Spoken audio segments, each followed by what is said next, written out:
నిన్న పవన్ కళ్యాణ్ గారికి చాలా కోపం వచ్చింది, చాలా బాధ వచ్చింది. ఎందుకంటే ఆయన్ని వాళ్ళ భార్యల్ని పెళ్ళాలు పెళ్ళాలు పెళ్ళాలు అని సీఎం గారు అంటున్నారంట. పెళ్ళాం అంటానికి, పెళ్ళాన్ని పెళ్ళాం అంటానికి వెళ్ళేదో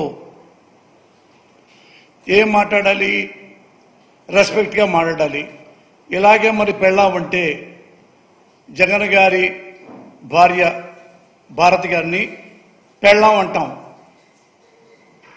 అనొచ్చా? పవన్ కళ్యాణ్ ఎందుకు అనకూడదు? అనొచ్చు. పోసాని పెళ్ళాం అనొచ్చు, చిరంజీవి పెళ్ళాం అనొచ్చు, చంద్రబాబు నాయుడు పెళ్ళాం అనొచ్చు, లోకేష్ బాబు పెళ్ళాం అనొచ్చు, చిరంజీవి పెళ్ళాం అనొచ్చు. ఎప్పుడు అనొచ్చు? మనకి ఒళ్ళు కొవ్వెక్కితే. అర్థమైందిగా? ఒళ్ళు కొవ్వెక్కితే ఇట్లా అంటాం. నువ్వు పెళ్ళాం అన్నందుకే ఇంత ఉక్రోష పడిపోయావు, ఇంత కోపడిపోయావు. మరి మీ అమ్మగారిని అమ్మనాబోతులు తిట్టాడే నీ పక్కనే ఉన్నాడు నారా లోకేష్. ఏమన్నావు? ఏం చేశావు? అట్లీస్ట్ చొక్కా పట్టుకున్నావా నారా లోకేష్ని? మా అమ్మని తిడతావురా? ఎన్నో కోట్లు ఖర్చు పెట్టి మా అమ్మని అమ్మనాబోతులు తిట్టించాడని చెప్పి ఊరంతా ఆంధ్రప్రదేశ్ మొత్తం చెప్పాడు ఈ పవన్ కళ్యాణ్. మరి అంత నారా లోకేష్ని మరి ఎందుకు ఏం మాట్లాడలేదు? మిమ్మల్ని అన్నాడుగా చాలా.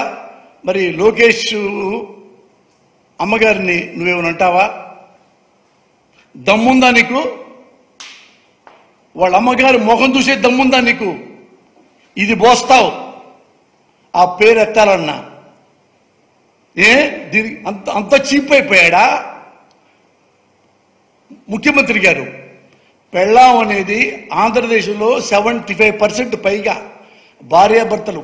మా ఇంట్లో అయినా మీ ఇంట్లో అయినా ఎవరుంటే ఈ పలానా సుబ్బారావు గారి పెళ్ళాం, పలానా రంగారావు గారి పెళ్ళాం అని. అది నిన్న అవమానిస్తానికి సీఎం గారికి అంత నీలాగా దిగజారు లేడు. ఆయన పెళ్ళాం పెళ్ళాం పెళ్ళాం పెళ్ళాం అంటే నీకు చంద్రబాబు గారి ఏమన్నా జగన్మోహన్ రెడ్డి గారు ఆయనకి 4 పెళ్ళాలు లేదు, నాకు 3 పెళ్ళాలు ఉన్నాయి అన్నావు. నీకు 3 పెళ్ళాలు ఉన్నాయా? 4వ పెళ్ళాం లేదా? నీకు 4వ పెళ్ళాం ఉంది. 5 వెయిటింగ్ లిస్టు తెలీదా నీకు? నీగా వర్గాలు చెప్తుంటారు కదా. నాకు నీగా వర్గాలు సినిమా ఇండస్ట్రీలో చెప్పారు.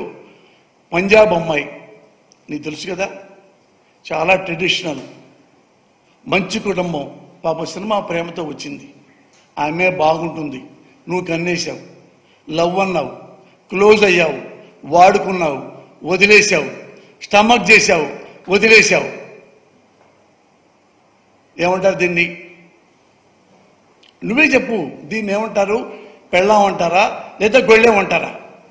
నువ్వు చెప్పాలి కదా, నువ్వు చెప్పు.